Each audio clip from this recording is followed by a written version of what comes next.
dikemas dalam bahasa yang mudah diikuti, dalam logika yang mudah dicerna. Nah, sehingga pesannya menjadi sebening kristal, bisa mudah difahami, dan ketika mudah difahami maka kita bisa berharap bahwa semakin banyak orang yang bisa mendapatkan manfaat dari tulisan kita.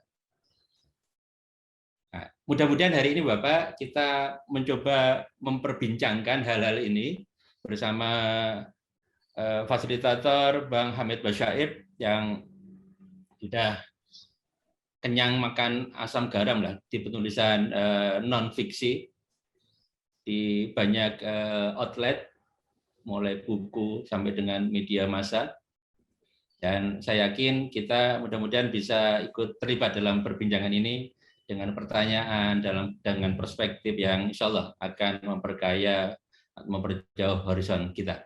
Baik, Bapak, terima kasih sekali lagi untuk kerawannya, bergabungnya, Bapak pimpinan perguruan tinggi sahabat. Mudah-mudahan ini menjadi awal yang baik untuk kita bergerak bersama-sama untuk mendekatkan, membangun jembatan antara akademisi dengan halayak yang lebih luas lagi.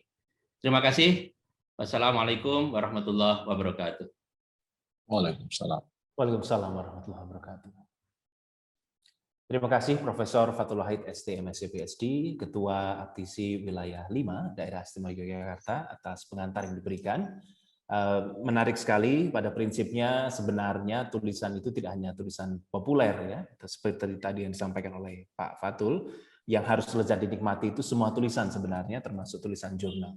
Dan dalam kesempatan yang berbahagia kali ini, Ibu, Bapak, dan saudara-saudara sekalian, sebenarnya kalau tadi disampaikan oleh Prof. Fathul terkait dengan asbabun nuzul, ya, sebab dari penyelenggaraan acara ini adalah salah satunya adalah terkait dengan pemantik dari artikel yang berbicara tentang kutukan ilmu pengetahuan.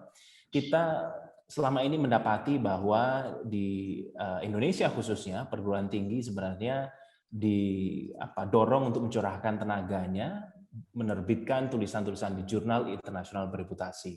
Dan ini ternyata telah secara langsung ataupun tidak membuat jarak yang cukup lebar antara penulis akademik, antara dosen ya dengan masyarakat umum, dan ini kemudian diperparah dengan fenomena kutukan ilmu pengetahuan.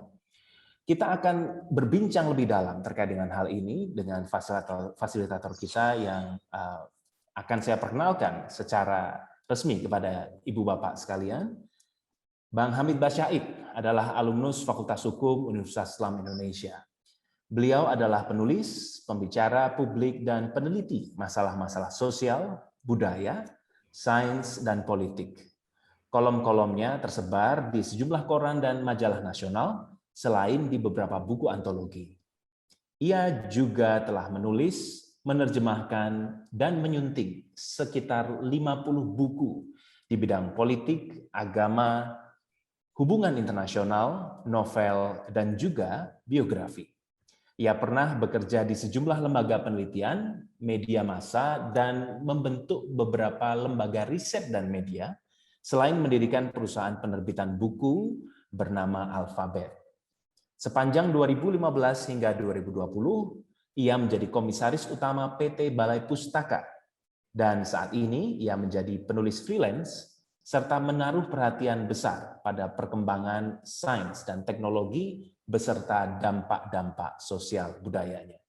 Ibu dan Bapak, pimpinan perguruan tinggi, sahabat, dan saudara-saudara sekalian, marilah kita sambut Bang Hamid Basyaib. Selamat pagi, Bang. Assalamualaikum. Selamat pagi. Silakan Bang, kami kita punya waktu 20 menit mungkin ya untuk pengantar, kemudian kalau nanti Bang Hamid berkenan kita lanjutkan dengan diskusi. Harus berkenan. Siap. Oke. Assalamualaikum warahmatullahi wabarakatuh. Selamat pagi semuanya. Saya senang sekali berada di forum ini. Mestinya forum semacam ini benar-benar lebih sering diadakan ya. Dan tema ini soal penulisan ini benar-benar penting dan tetapi sangat kurang diperhatikan ya oleh semua stakeholders Indonesia sebetulnya, termasuk pemerintah. Pemerintah hampir tidak melakukan apapun dalam soal ini. Jadi saya senang sekali berada di forum ini. Saya akan mulai dengan artikel di The Conversation itu ya, yang ditulis oleh Bu Ahmad Junaidi, disebut dari situ dari Monash University di Australia, dan oleh Diah Indiati. Saya lupa institusinya di mana, tapi dua orang itu menulis ringkas, padat di Conversation, dan menurut saya itu salah satu jantung masalah kita dalam soal penulisan. Jadi dia menggunakan kerangka apa yang dia sebut kutukan pengetahuan. Saya akan cerita sedikit apa yang dia maksud, ya, karena dia merefer Steven Pinker yang menyebut istilah the curse of knowledge. Istilah itu bukan dari Pinker, saya lupa dari siapa, tetapi dia yang mengelaborasinya lebih jauh, dan menurut saya itu penting sekali. Dia mengelaborasi itu di dalam bukunya yang luar biasa hebat, namanya The Sense of Style. Sense of Style, kalau nggak salah subjudulnya itu The Writing Guide for the Thinking Person in the 21st Century. Coba, dia sengaja benar-benar provokatif ya, menyebut subjudulnya, ini buku pedoman penulisan untuk orang-orang yang berpikir. Jadi buku-buku yang lain bagi dia bukan buat yang orang yang berpikir. Pinker memang terkenal provokatif ya, tetapi saya pribadi sangat mengagumi dia karena memang itu orang pintar sekali. Dia asalnya dari Kanada, tapi sekarang di Harvard University. Nah, dia nulis banyak sekali buku. Nah, saya terkejut sekali ketika dia menaruh perhatian besar dan menulis ini dalam tahun 2014, kalau nggak salah, 2015. Justru buku tentang penulisan. Nah, sejak bukunya terbit, itu hampir semua media besar yang berpengaruh itu meresensinya. Karena cara dia menyajikan dan pendekatannya, juga kontennya, ide-idenya, luar biasa, baru, dan banyak yang benar-benar mengejutkan. Misalnya dia mengkritik buku yang dijadikan hampir seperti kitab suci dalam penulisan apapun, terutama tulisan populer, dari penulis namanya William Strunk. Kalau nggak salah dia ini dosen Cornell, awal abad inilah. Jadi buku itu udah hampir 100 tahun, menjadi buku babon, pedoman, yang tahun 30-an atau tahun 40-an diedit lagi oleh salah satu muridnya, penulis besar namanya E.B. White. Jadi buku itu disebut buku Strunk and White. Judulnya semacam guidance to style gitu. The Style Guide something.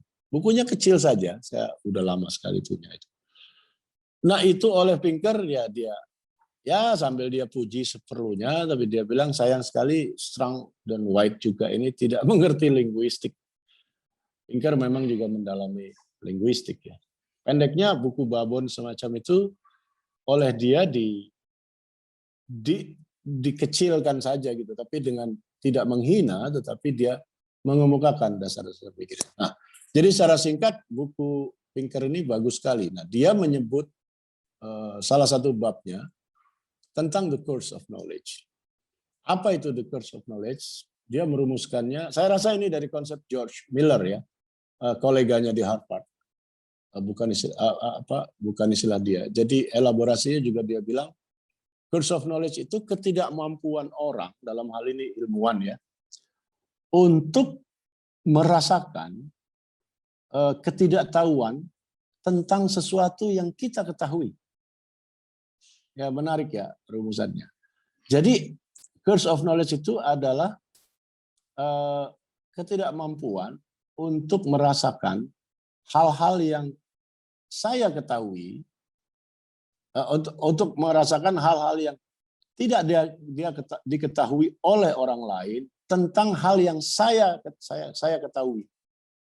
Nah, ini merembes di bawah permukaan dan menghasilkan dalam soal penulisan ya, menghasilkan tulisan-tulisan yang ya tidak dipahami.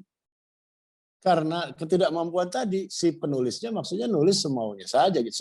Bukan semaunya saja, tapi seentengnya dia karena dia tidak tahu bahwa orang tidak tahu. Gitu. Nah, ini dampaknya besar sekali.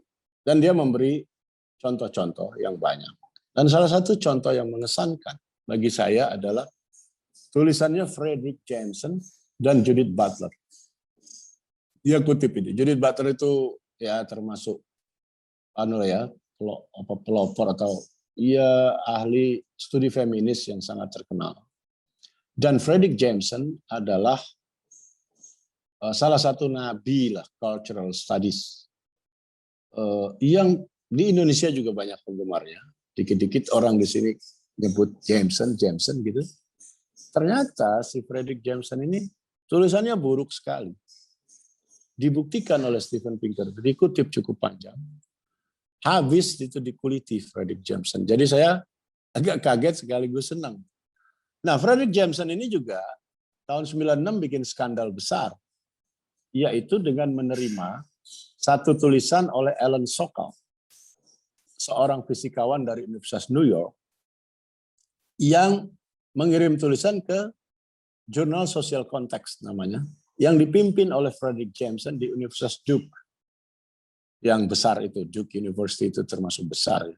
Nah, majalahnya cukup berpengaruh untuk studi cultural studies, namanya Social Context. Nah, Alan Sokal mengirim tulisan ke situ dan dimuat.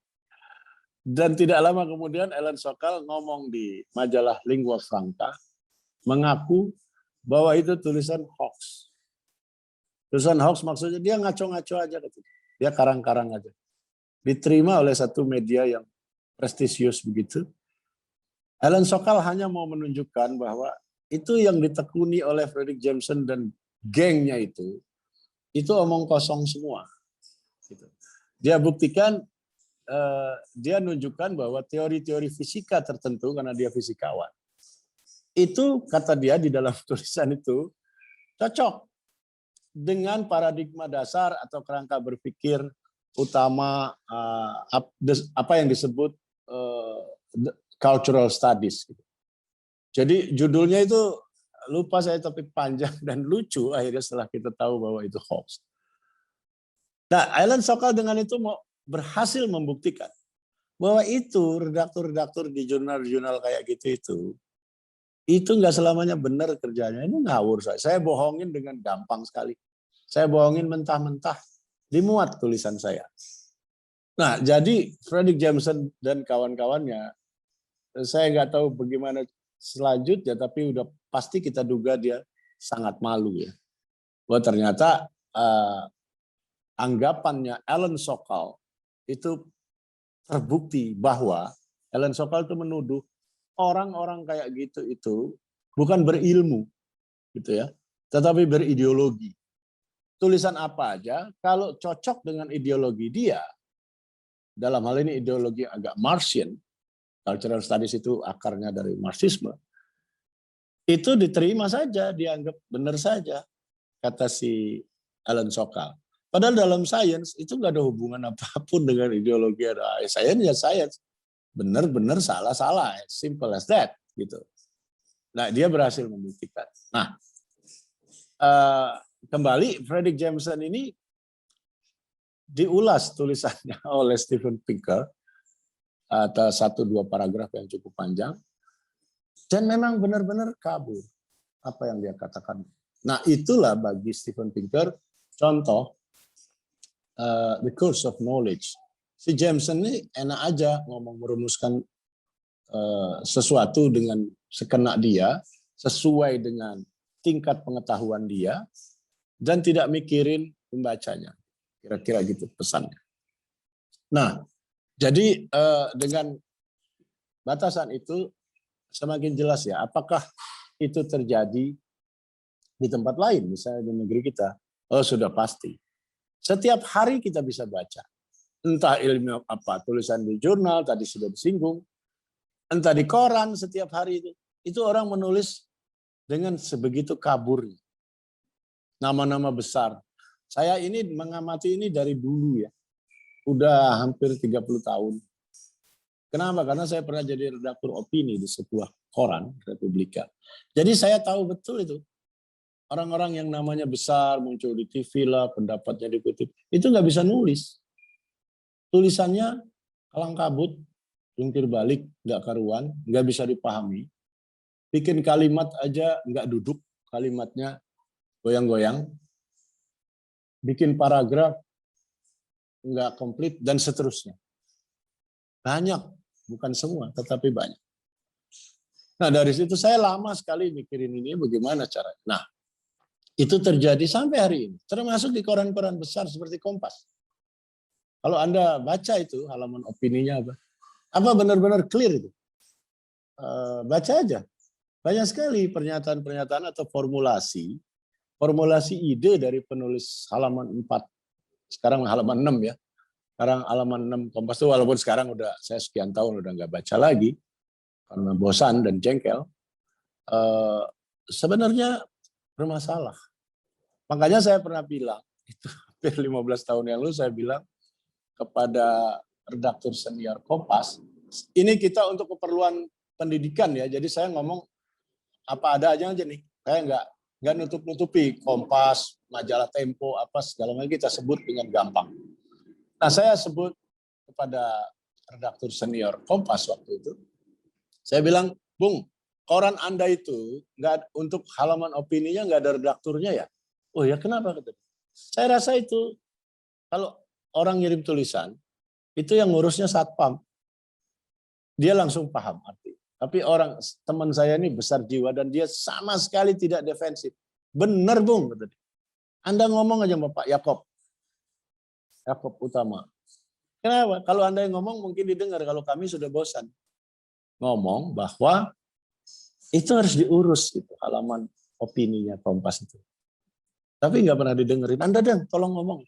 Saya juga udah jengkel banget. Jadi dia nggak defensif, dia ngakui bahwa memang redakturnya juga nggak benar kerjanya, nggak bisa ngedit atau tidak membuat sebuah tulisan itu menjadi segamblang-gamblangnya, semudah-mudahnya dipahami oleh target pembacanya. Sebenarnya apa sih nulis itu? Kan itu saja, Bu. Intinya nulis itu kan itu saja. Anda punya ide lalu menyampaikannya. Dan ingin ide Anda diterima kan atau dimengerti, nggak harus setuju. Orang tidak harus setuju pada ide kita ya. Tetapi setidak-tidaknya dimengerti oleh pembaca kita. Nah, ada satu kasus di Kompas juga melibatkan orang seperti Para Kitri Simbolon dan Daniel Dakidai almarhum yang barusan meninggal. Daniel terkenal nulisnya ruwet. Ya. Lalu si Para Kitri kalau nggak salah waktu itu mau bikin buku tentang Indonesia Bapak, tapi kumpulan tulisan gitu. Lupa saya, atau dia artikel biasa. Daniel setor, lalu kata si Para Kitri, kau tulisanmu ini nggak bisa dipahami. Wah, bisa, ngotot kan Daniel, bisa. Loh, ini begini ditunjukin oleh si Para Kitri, ini apa maksudnya? Pokoknya bisa. Oke, kalau begitu Anda nggak terima ngotot, kita tes. Tulisan itu disuruh baca kepada office boy atau tukang sapu di kantor.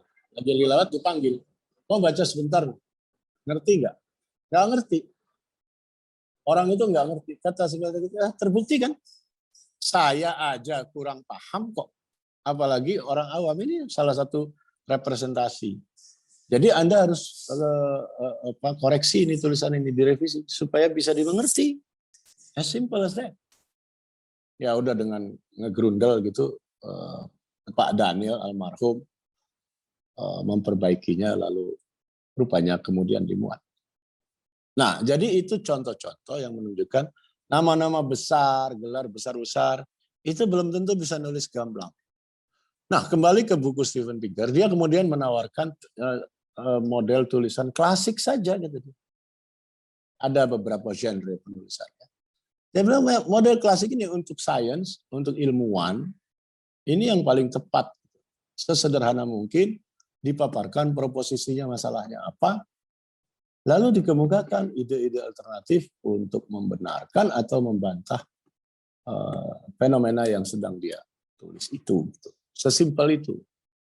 Nah, sekali lagi saya senang sekali di forum ini karena ini mudah-mudahan jadi titik awal kita untuk memperbincangkan ini lebih sering, ya. Karena ini masalah yang sangat serius sekali. Lagi-lagi nggak pernah diteliti kan. Nah, di dalam tulisan itu si penulis Junaidi dan Diah itu mengutip Daniel Oppenheimer dari Universitas Carnegie Mellon, ya. Dan temuannya mengejutkan sekali. Menurut Oppenheimer, 86% para ilmuwan yang dia riset itu, respondennya, itu mengaku pernah dengan sengaja mengemukakan ide-ide atau diksi yang tidak umum, tidak lazim. Supaya kelihatan hebat. Supaya tulisannya kelihatan keren. Bayangkan, 86%.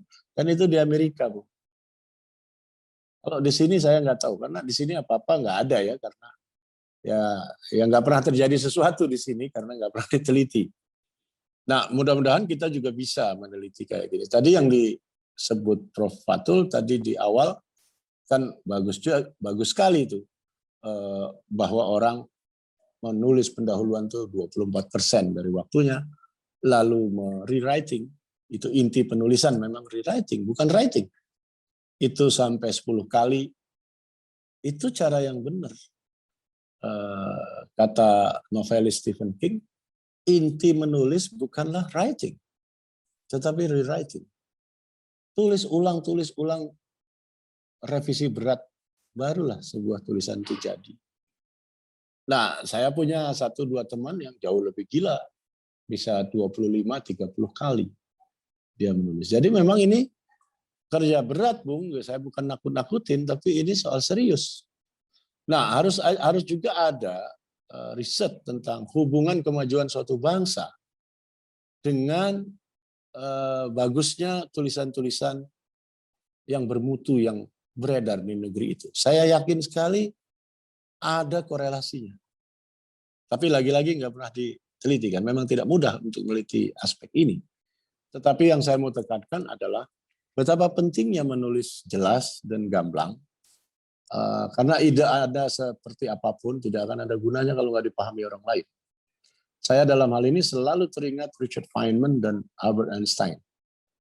Feynman juga pemenang Nobel Fisika yang luar biasa pinternya, tapi luar biasa rileksnya orangnya. Orangnya banyak guyon, tapi sama nada bicaranya dengan Einstein, yaitu bahwa kalau Anda tidak bisa menjelaskan suatu ide pada anak umur 8 tahun, kira-kira kelas 2, kelas 3 SD, maka kata Einstein dan Feynman, berarti Anda belum mengerti soal itu. Begitu aja. Kalau orang-orang yang benar-benar mengerti akan mampu menjelaskannya dengan gamblang kepada anak umur 8 tahun kira-kira. Bagaimana caranya? Itu justru tantangannya Anda sebagai ilmuwan. Ngomong itu yang jelas dan gamblang supaya orang mengerti. Bukan hanya untuk pamer dan nunjukin bahwa Anda mengerti. Kan tendensinya ke arah situ kebanyakan ini orang-orang sekarang. Terutama para akademisi. Ada semangat untuk pamer pengetahuan. Bukan untuk mendidik atau bukan untuk melakukan pendidikan publik. Ya. Nah, karena itu di beberapa universitas di barat itu bahkan tentang ini pun ada professorship-nya, ada chair. Orang seperti Richard Dawkins itu adalah profesor untuk public understanding of science. Gitu. Jadi benar-benar ini dianggap penting sampai dijadiin chair khusus gitu. Nah, namanya macam-macam di universitas, tapi pada umumnya semangat itu makin besar di negara-negara maju kalau saya lihat ya. Makanya banyak juga mereka itu menulis bahkan buku anak-anak. Anda bisa bayangkan nggak? Di sini nggak akan terbayangkan sedikit pun profesor biologi gitu di ITB atau di UGM lalu nulis buku anak-anak tentang misalnya cara kerja jantung atau apa. Ada nggak yang bikin gitu? Nggak ada. Karena saya duga mereka menganggap itu recehan atau kelas rendah. Masa nulis buat anak-anak? Padahal di situ tantangannya, kalau Anda mau menguji kemampuan Anda sebagai akademisi, coba tulis buku anak-anak tentang bidang studi Anda. Bisa nggak? Nah, belum tentu bisa. Nah, di sana itu salah satu ukuran itu begitu. Maka orang kayak Stephen Hawking nulis buku anak-anak. Richard Dawkins nulis The Magic of Reality. Ada cukup banyak profesor-profesor besar itu nulis buku anak-anak atau buku yang sangat populer, misalnya yang mereka gabungkan ke dalam serial The Chicken Soup for Soul itu. Itu ada beberapa profesor itu yang ikut di situ. Dan dia tidak merasa lebih rendah dengan membeli atau numpangi franchise Chicken Soup of the Soul itu, buku motivasi yang sangat sederhana. Ya, bikinannya siapa? Mark Hansen. Itu beberapa profesor psikologi numpang nama di situ, nulis berdua, walaupun sebenarnya dia sendiri yang nulis, untuk dapat pengaruh dari brand chicken soup itu. Mereka nggak segan-segan dan nggak merasa lebih rendah. Oh, mereka akui ini ternyata saya yang profesor hebat. Lalu ternyata si Mark Hansen ini jauh lebih populer, bukunya 500 juta terjual. 500 juta eksemplar bukunya terjual seluruh dunia dalam mungkin 50 bahasa. Jadi Profesor Peter juga ngakuin dengan segala macam image populer yang dianggap rendah itu, orang ini berprestasi kok. Orang ini mampu relate. Orang ini mampu berdialog dengan massa jutaan orang. Saya nggak bisa gitu. Jadi saya harus belajar. Dan seterusnya. Nah, jadi begitu ya, saya rasa ini soal pentingnya. Terakhir, mungkin sudah 20 menit ya, menjelang ya. Kalau saya kelebihan dipotong aja, Mas Angga. Jadi nggak usah segan-segan. Terakhir, kita ini mengeluhkan minat baca kita rendah. Ya, sudah 25 tahun terakhir yang saya ingat aja nih.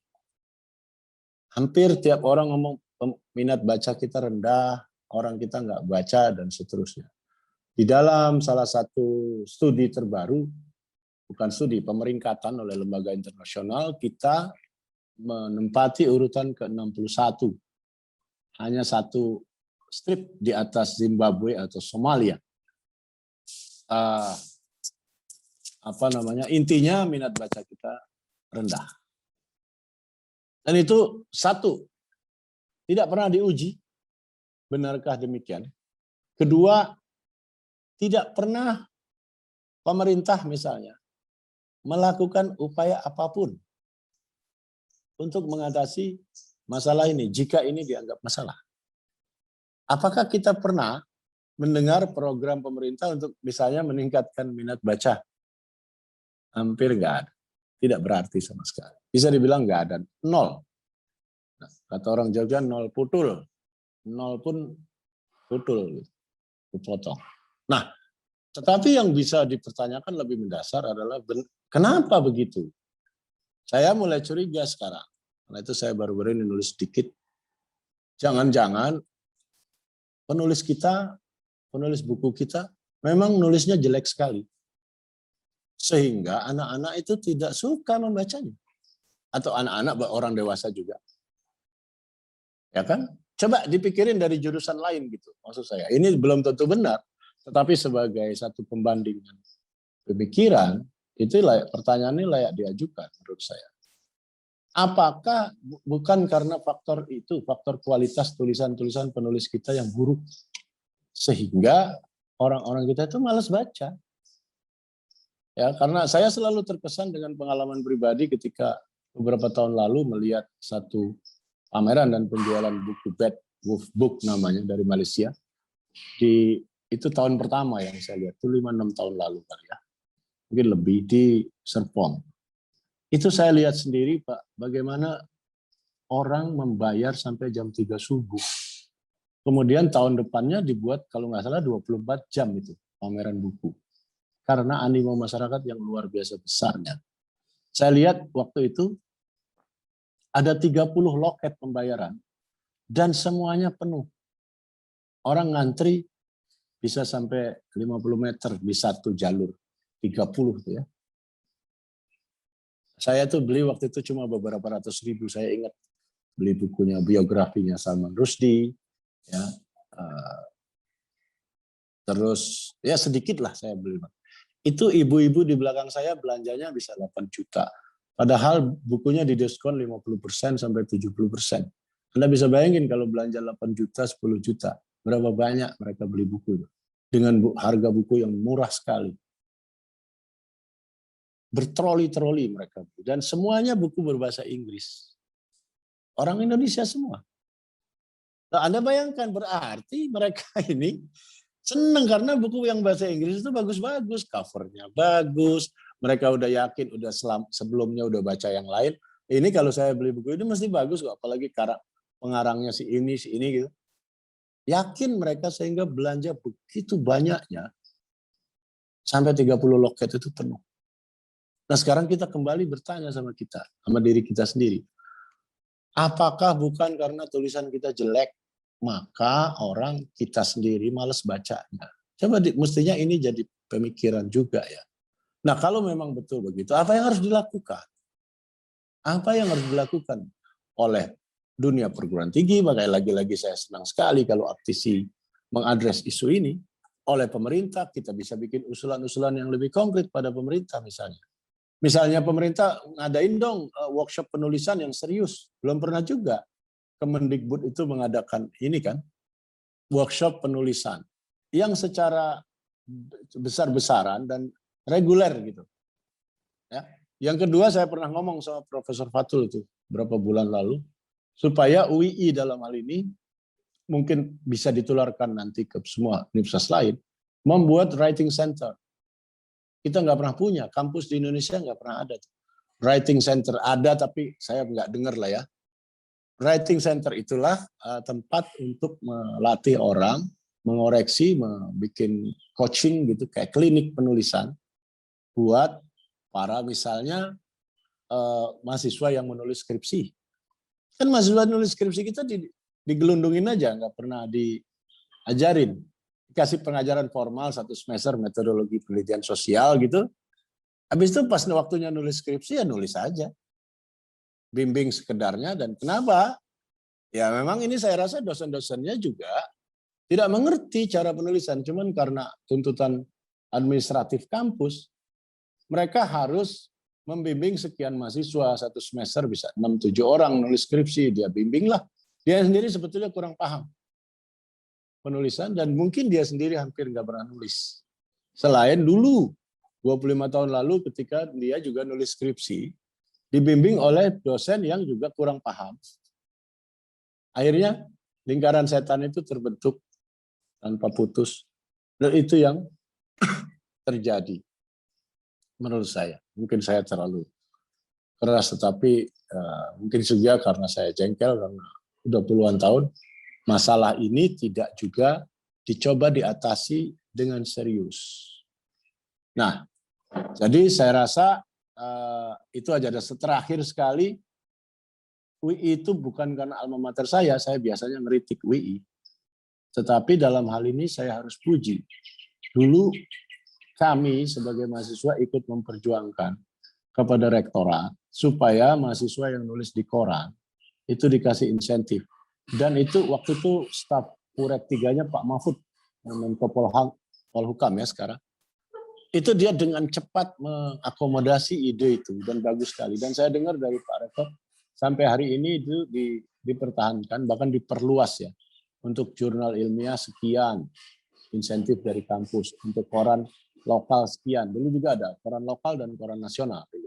Dulu itu maksudnya hanya untuk mahasiswa supaya mahasiswa terlatih nulis dan selain dapat honor dari KR dan lain-lain koran, kami minta supaya ada dana rektorat untuk memberi insentif mereka dipenuhi.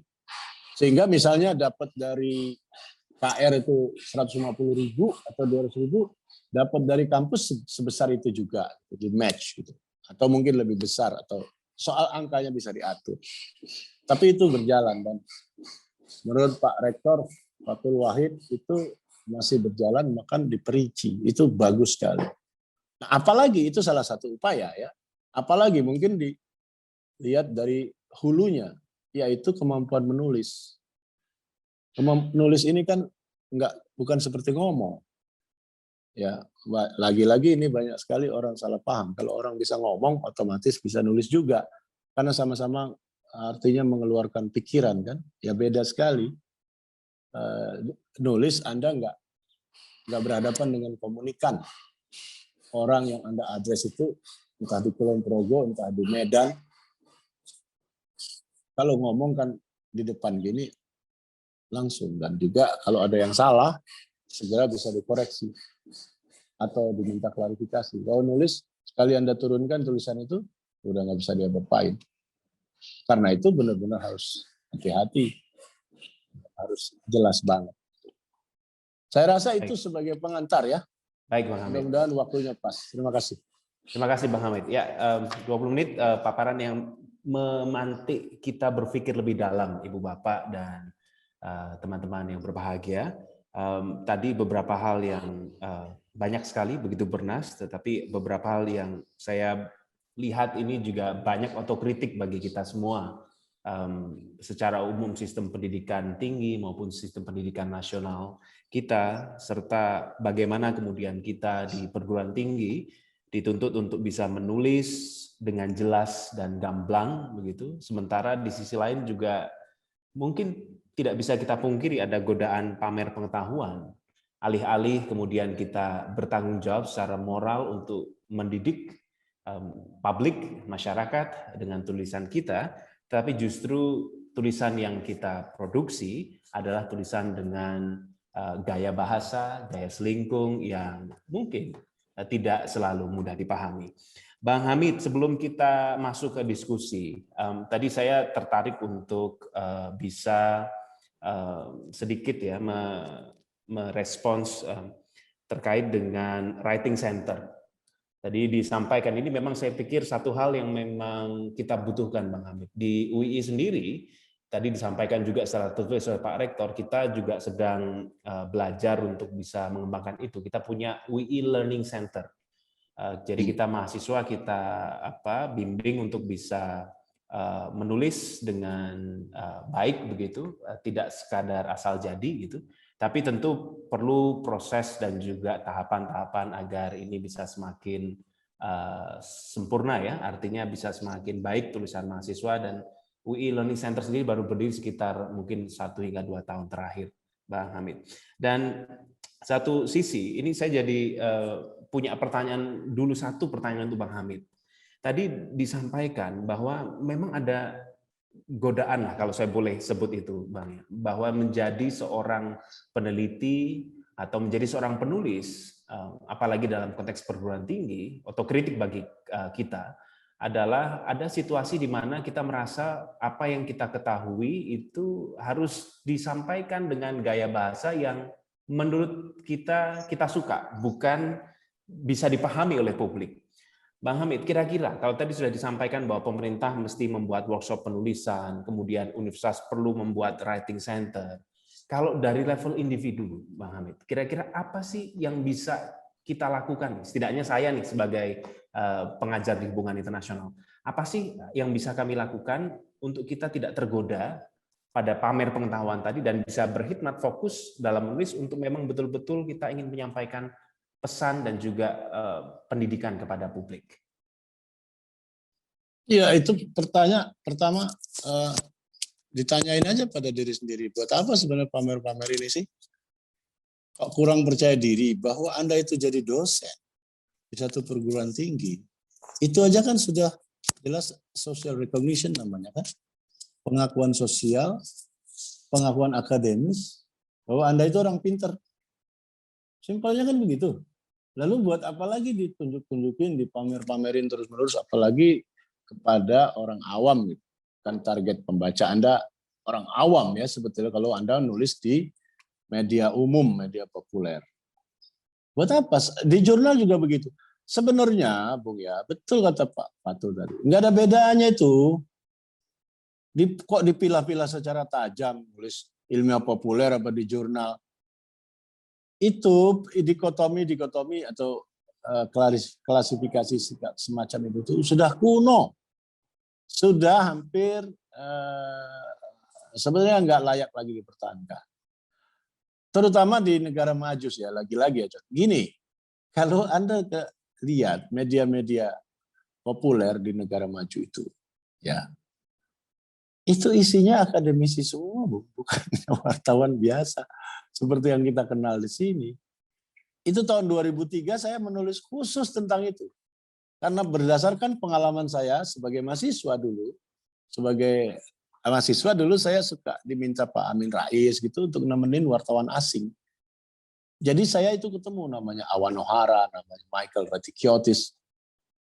Itu semuanya dokter, Bu. Misalnya Awan O'Hara itu, saya waktu itu tahun ketiga, dia mau lihat kegiatan remaja masjid di Jogja, di Indonesia, atau di Jogja salah satu contoh penting. Jadi yang nggak bisa bahasa Indonesia, jadi saya kawal, saya temenin. Lalu saya ngobrol-ngobrol karena dia 3 hari. Apa Bung dia itu? Dia itu doktor dari Yale University. Disertasinya tentang sejarah ekonomi Cina. Lulus doktor dari Yale umur 28 tahun. Brilliant. S1-nya di Waseda. Dia bilang karena saya demo terus oleh pemerintah diusir, dibuang ke Yale. Ya udah saya sekolah. Umur 28 tahun dia lulus PhD sejarah ekonomi Cina. Dan dia turun jadi koresponden untuk melihat kegiatan remaja masjid di Kulon Progo, di Masjid Sudirman, di Jogja, di Syuhada, dan seterusnya. Saya bilang waktu itu dengan naif, karena saya masih muda sekali, umur 20 kali waktu itu. Oh Anda mau, saya bilang. Kenapa? Anda maksud Anda apa? Loh Anda ini dokter dari Yale, ekonomi. Di dalam bayangan saya kan seperti dokter-dokter di Jogja itu. Mana mungkin jadi wartawan, mereka kan dari seminar ke seminar besar, penting, dan terhormat sekali kelihatan. Awan O'Hara bilang, namanya Susumu Awan O'Hara. Dia bilang, Anda ini gimana? Kalau saya tidak doktor dari ya, belum tentu saya sanggup melakukan pekerjaan ini. Anda kira ini pekerjaan ringan? Itu reporter biasa loh, Bung. Namanya majalahnya Far Eastern Economic Review. Majalah mingguan, pernah 2 mingguan, kemudian majalah mingguan. Majalah populer saja. Nah, habis itu saya berapa tahun kemudian ketemu lagi orang namanya Michael Vatikiotis. Dia waktu itu koresponden BBC, sedang masa percobaan untuk Far Eastern Economic Review, karena dia pengen pindah ke situ. Michael Vatikiotis ini adalah putranya George Vatikiotis, orang Oxford. Profesor politik besar di Oxford. Dan si Michael sendiri dokter ilmu politik dari Oxford. Umurnya waktu itu 30 tahun. Dia dokter ilmu politik. Mau ikut masa percobaan majalah populer. Nah bayangkan itu kalau mereka nulis pasti prinsip-prinsip akademis dan metodologisnya tetap jalan kan. Walaupun untuk misalnya soal kecelakaan lalu lintas beritanya. Itu bedanya, Bung. Nah, jadi sekarang itu tahun 80-an awal loh. Hampir 40 tahun lalu. Anda bisa bayangkan bagaimana potretnya sekarang. Orang kayak Daniel Goleman yang mempopulerkan istilah emotional intelligence, itu kan Daniel Goleman, wartawan New York Times. Tetapi Daniel Goleman ini juga doktor psikologi, bukannya wartawan pinggir jalan. Jadi sekarang nggak mungkin Anda jadi wartawan koran pop gitu tanpa gelar atau tanpa kemampuan akademis yang tinggi. Di sana banyak sekali. Apalagi misalnya majalah The Economist. Itu dokter semua isi. Saya pernah ketemu Alfred Stepan, itu profesor besar di Columbia. Dia bilang sama saya, dia meninggal sudah sekian tahun lalu. Dia bilang saya dulu koresponden ekonomis waktu saya ambil PhD di Columbia. Koresponden majalah. Jadi ini penting sekali kita pahami. Jangan sok-sokan gaya ini buat jurnal ilmiah ini. Nah, menurut saya pemerintah juga lagi-lagi perlu mengoreksi ini. Di dalam tulisan Junaidi dan Diah tadi disebutkan bahwa jomplangnya antara ya reward administratif atau reward akademis antara nulis di koran umum dengan di jurnal ilmiah bedanya 20 kali lipat. So think about it again and again. Jangan-jangan ini udah nggak fair lagi. Emangnya kenapa kalau di jurnal ilmiah kok kayaknya hebat banget? Kalau tulisannya jelek ya jelek aja. Kecuali misalnya Anda nulis di jurnal ilmiah yang peer review ya.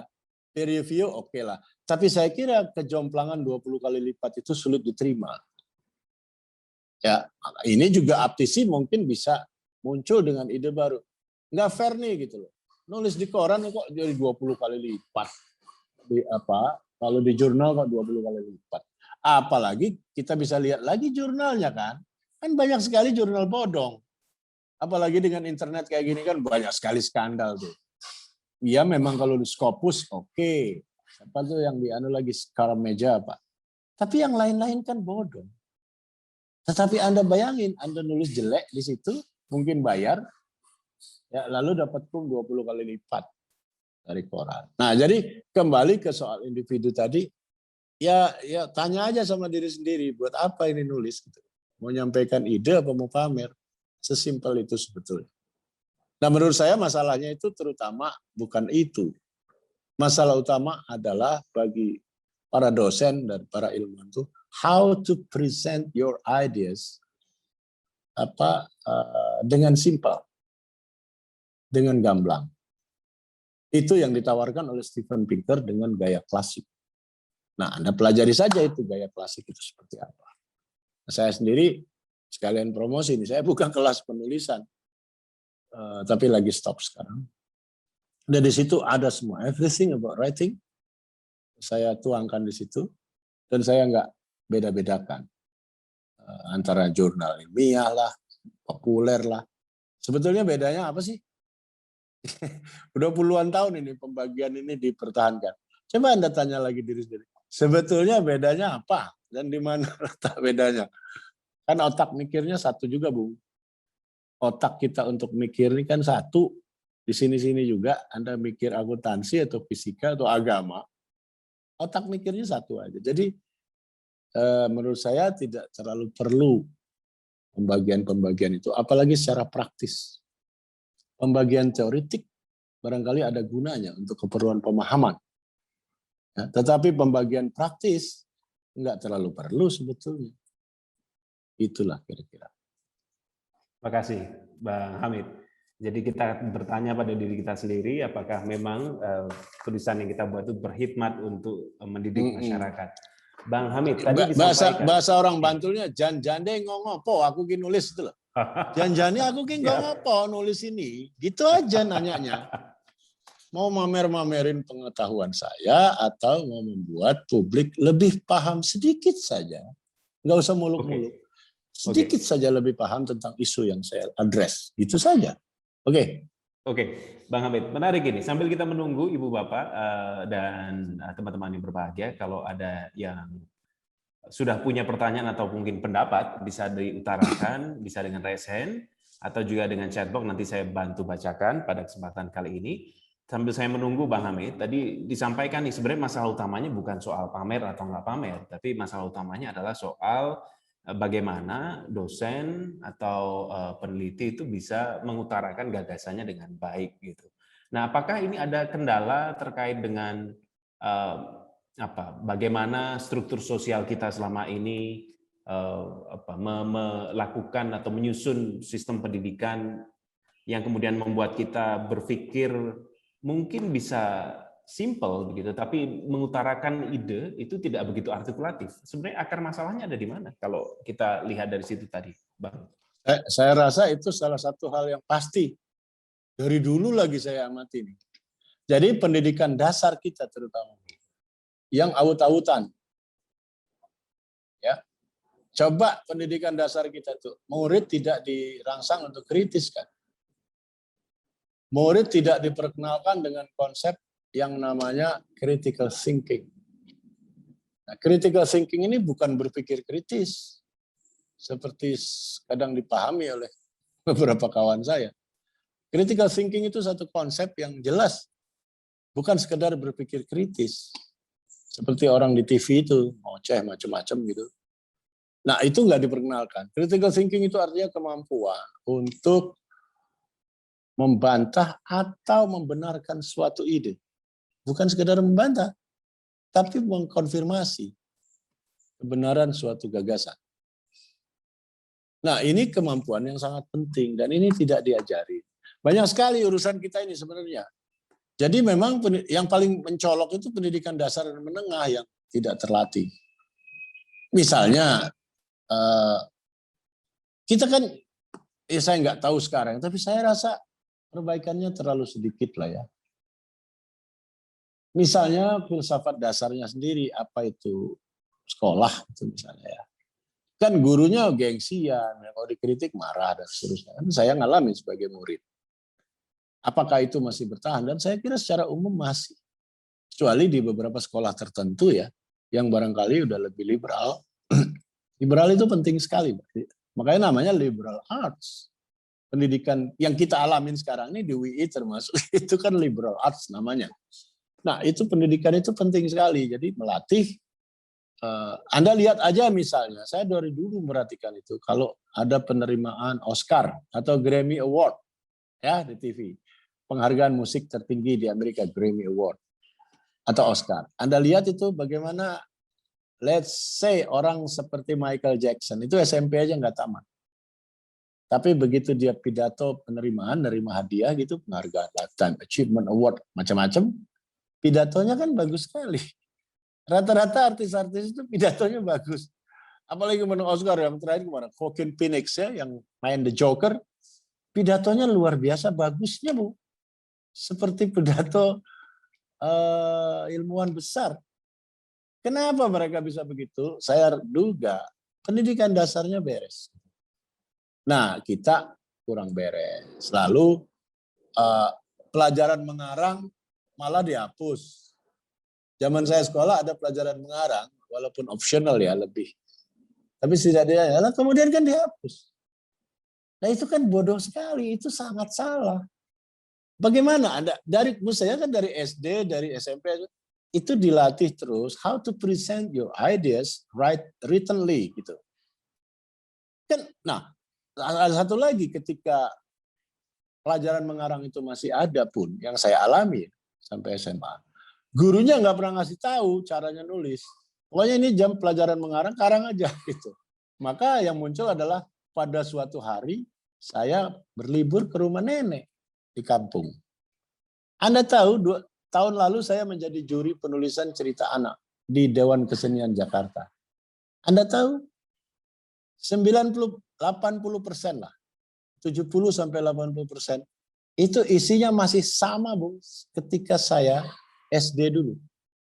Isi tulisan. Oh ya. Umumnya cerita tentang liburan ke rumah nenek di desa. Ada 200-an naskah di situ. Dan kami memutuskan tidak ada satupun yang terpilih jadi juara. Kontroversial. Banyak yang protes segala macam. Oh, saya tidak peduli. Saya harus pegang integritas sebagai juri. Dan redam kemudian. Tidak ada yang berhak, tidak ada yang pantas untuk menjadi juara. Karena buruknya luar biasa. Dan ini yang nulis ya bukan hanya anak-anak sebetulnya. Orang dewasa jauh lebih banyak orang dewasa yang nulis. Karena cerita bukan oleh anak-anak ya, tetapi buku untuk anak gitu, cerita anak. Isinya masih begitu. Nah, jadi kalau pertanyaan Anda itu saya rasa ada benarnya. Jadi memang benar-benar harus dibongkar ya. Di barat itu begini, Bu. Misalnya anak SD, SMP, SMA gitu ya. Mereka itu rata-rata misalnya sudah membaca apa yang disebut Western Canon dalam sastra barat. Ada sekitar 100-an buku sastra, antara lain disusun oleh Harold Bloom. Itu yang menganggap atau menempatkan ini 100 buku ini kita bisa bilang babonnya sastra barat. Ada Dostoyevsky, ada Charles Dickens ya, ada Boris Pasternak, ada macam-macam, Mark Twain sudah pasti, Oscar Wilde dan sebagainya. Nah, itu anak SD, SMP, SMA itu sudah baca. Bacanya dalam bentuk apa? Dalam bentuk abridged version. Jadi buku 400 halaman diringkas jadi 20 halaman. Ada orang-orang yang bergerak di bidang itu dengan tekun. Ada para ahli yang mendedikasikan diri untuk meringkas buku-buku macam itu dan mengambil intinya, inti ide dari misalnya buku Dr. Zhivago katakan ya, setebal ini, Boris Pasternak. Itu ada ahlinya yang bersedia atau mendedikasikan diri membuat abridged version. Bukan ada, banyak sekali. yang menerbitkan buku-buku begitu itu berpuluh-puluh penerbit. Misalnya buku The Tales of Two Cities dari Charles Dickens, itu mungkin ada 20 versi anak-anaknya. Jadi orang punya banyak sekali pilihan. Nah, dengan itu Anda bayangin bagaimana mereka dihidupi oleh karya-karya besar semacam itu yang punya nilai universal. Kalau Anda baca sekarang buku-buku 100 tahun lalu itu masih relate sama kita tuh. Karena isu-isu kemanusiaan yang diangkat di situ universal. Jadi timeless. Nah, itu saya rasa itu yang kemudian membuat pikiran mereka itu yang Anda sebut tadi itu jadi terpola kan. Betul. Kita harus benahin urusan ini. Betul Bang. Ini ada urusannya nggak Bang sama budaya patron klien yang mengakar? Pasti ada, pasti ada sedikit. Tapi kan lama-lama pudar itu. Saya rasa itu nggak usah terlalu dipikirin lah. Yang penting just do it gitu. Misalnya universitas itu ya ahli-ahli universitas itu mikirin ini nih, bagaimana caranya meringkas buku-buku penting untuk bacaan anak-anak gitu, sehingga mereka tumbuh dewasa dengan pemikiran yang matang. Gitu. Kan nggak ada IKIP dulu, nggak malahan ditutup IKIP-nya, sekolah gurunya ditutup, gimana itu? Ya, ketika Bang Hamid tadi menyampaikan tentang bridge version, saya jadi keingat, saya lupa, mungkin media Indonesia sempat menerbitkan buku 20 buku paling berpengaruh gitu, yang dikurasi dan dibuat untuk setidaknya memberikan ringkasan tentang buku-buku yang berpengaruh gitu ya. Dan ini itu juga dalam hal hubungan internasional juga ada buku-buku juga yang mungkin dari penulis kita, seingat saya mungkin Muhammad Rosidin atau siapa begitu, membuat resensi dari buku-buku itu. Menarik Bang, kita punya beberapa pertanyaan, tapi saya akan mulai dengan satu pertanyaan dari Ibu Masitoh Nur Rohmah. Pertanyaan beliau adalah bagaimana mempopulerkan ilmu pengetahuan dalam konteks bisa diterima lintas bidang. Seringkali pakar dalam bidang A misalnya tidak bersepakat dengan pakar bidang B, sehingga sebagai ilmuwan dari bidang tertentu, dosen hanya mendiseminasikan penelitian dan dalam inner circle keilmuannya. Boro-boro dapat diamini dan diserap oleh ilmuwan dengan latar belakang lain atau masyarakat luas yang percaya juga mereka-mereka sendiri. Ada kecenderungan kita tidak peduli dengan nilai keilmuan yang lain, yang penting ilmu kita eksis. Gimana Bang tanggapan Anda? Ya itu kan bukan ilmuwan sebetulnya, itu tukang saja. Itu kan mentalitas tukang, bukan mentalitas ilmuwan. Ilmu itu kan harus dihargai ya oleh siapapun, dan apalagi sekarang dalam konteks itu kan orang makin banyak ngomong interdisipliner karena memang ya tidak mungkin ini kan masalahnya makin terkait ya. Sebenarnya masalah apa sih yang Ain Malik itu atau yang eksklusif? Masalah itu saja kan nggak ada sebetulnya. Nah, makin lama para ilmuwan itu makin sadar bahwa ini saling terkait gitu ya. Nah, di level itu kan sudah lama sekali itu, Pak Fatul pasti mengerti itu. Bagaimana misalnya fisikawan seperti Abdus Salam itu di tahun-tahun terakhir hidupnya meneliti biologi. Ya kan, dia itu antara lain teorinya tentang asam amino. Jadi dia bilang asam amino ini kan building block of life ya. Dasar kehidupan itu asam amino. Nah, kata dia asam amino ini ada satu suhu yang membuatnya bergerak ke kanan gitu ya. Ada semacam kayak ampere gitu, berdenyut. Tetapi Abdus Salam memastikan bahwa ini sebetulnya dulunya denyutnya ke kiri. Dulu itu kapan? Puluhan juta tahun yang lalu. Nah, suhu itu nggak ada di bumi. Sehingga kata dia, manusia ini pasti asal-usulnya bukan dari bumi. Bukan hanya manusia, semua makhluk. Ya. Karena suhu yang memungkinkan denyut asam amino itu tidak ada di bumi. Jadi itu teorinya. Bayangkan, itu biologi molekuler. Dia fisikawan.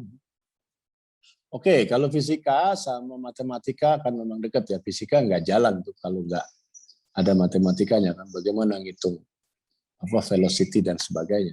Tapi biologi kan agak jauh. Ternyata mereka udah nyebrang ke situ.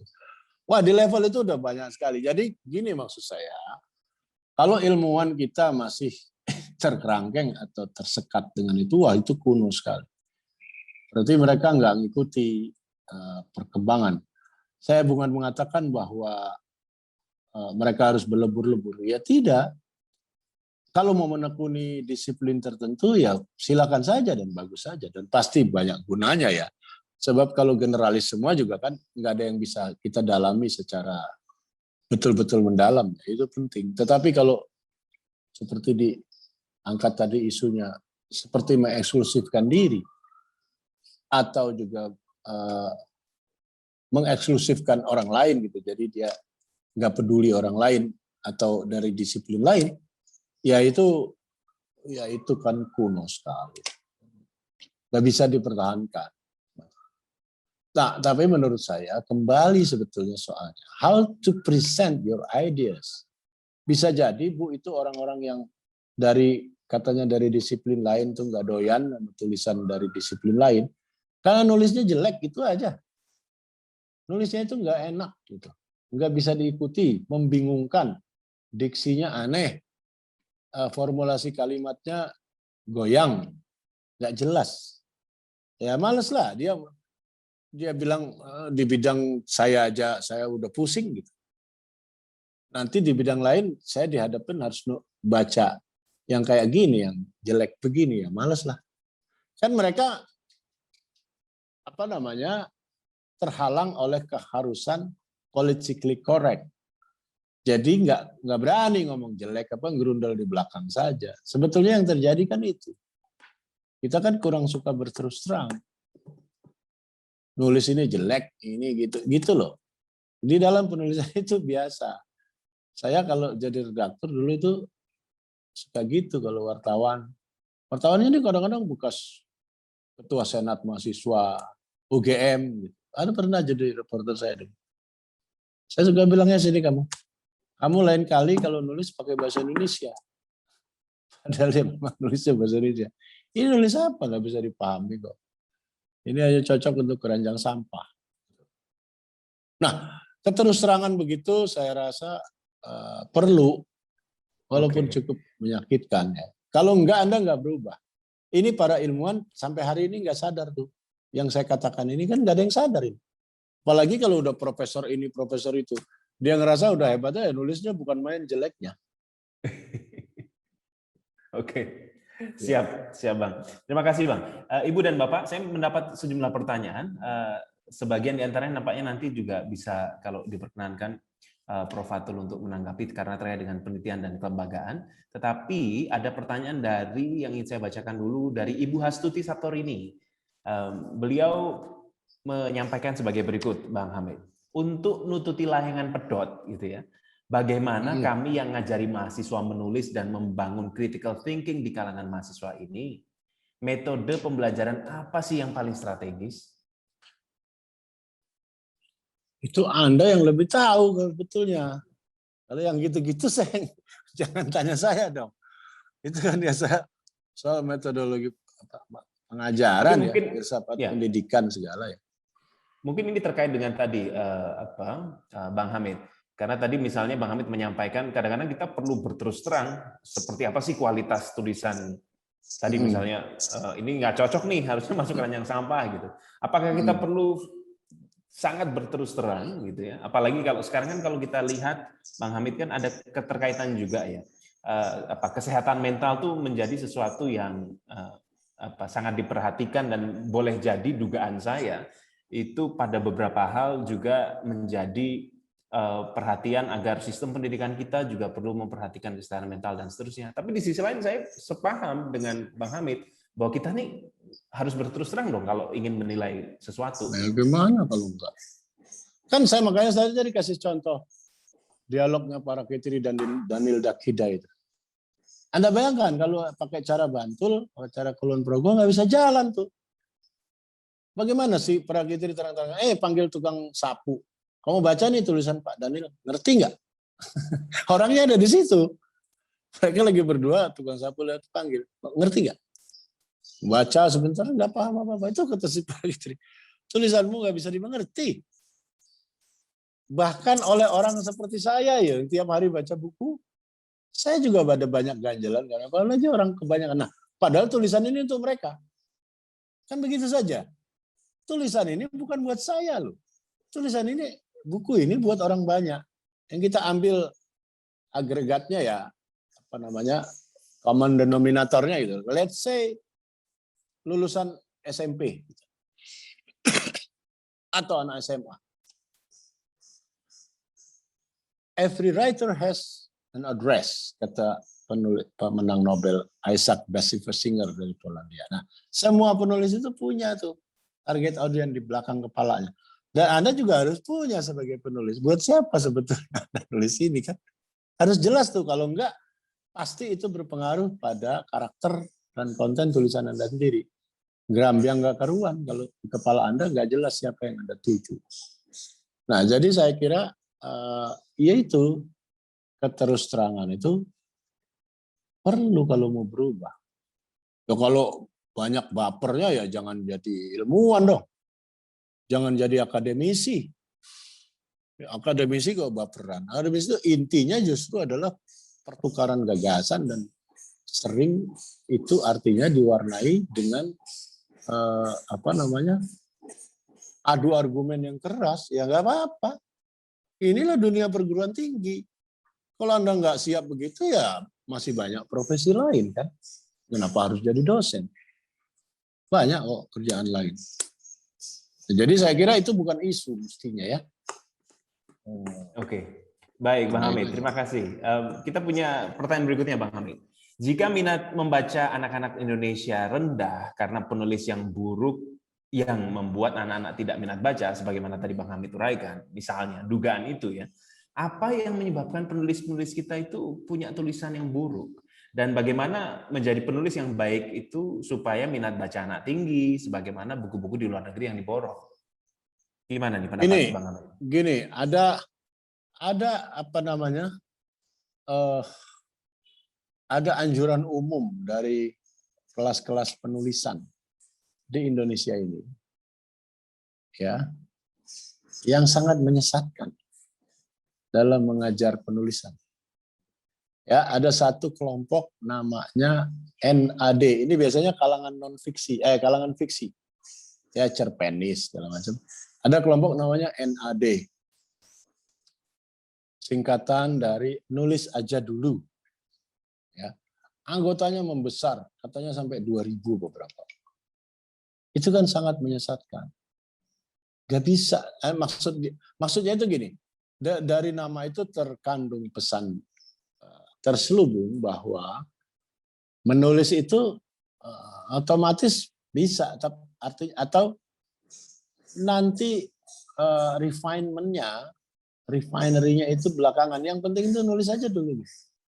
Nah, ini pesan umum, pesan yang lazim sebetulnya ya, bahwa orang dianggap akan bisa nulis kalau sering nulis. Totally wrong. Nggak ada itu.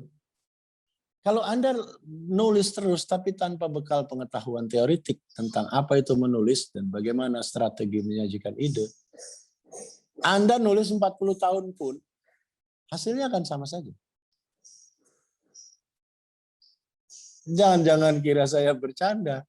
Saya bisa tunjukkan banyak sekali contoh bahwa orang yang sudah nulis puluhan tahun, nulisnya tetap buruk.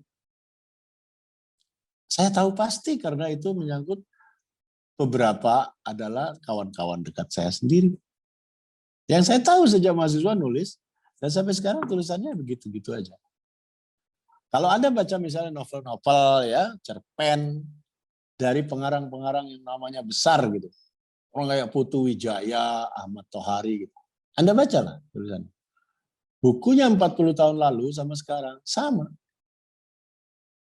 Tidak ada peningkatan. Jadi, maksud saya, anjuran semacam itu sangat menyesatkan.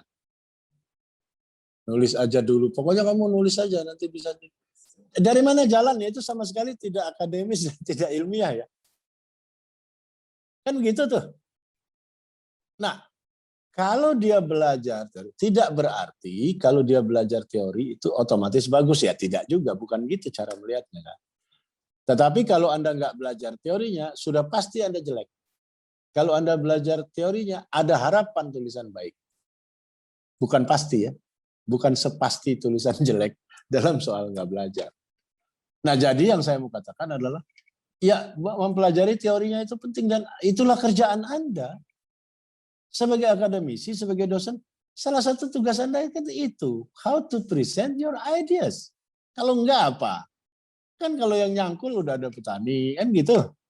Kalau yang dagang angkringan sudah ada yang ngurus gitu. Lo Anda sebagai dosen, memang salah satu tugas utamanya itu soal ide. Dan how to present your ideas kepada mahasiswa, kepada lingkungan lebih luas, dan kepada halayak bangsa sebetulnya kan. Tergantung nanti lihat apa aspek apanya. Lo kalau Anda sebagai itu tidak mau belajar, lo kerjaan Anda apa kan gitu. Masa melatih atau memahami aspek-aspek teoritis dari pekerjaan utama Anda sendiri, Anda nggak mau. Oh, lalu gimana?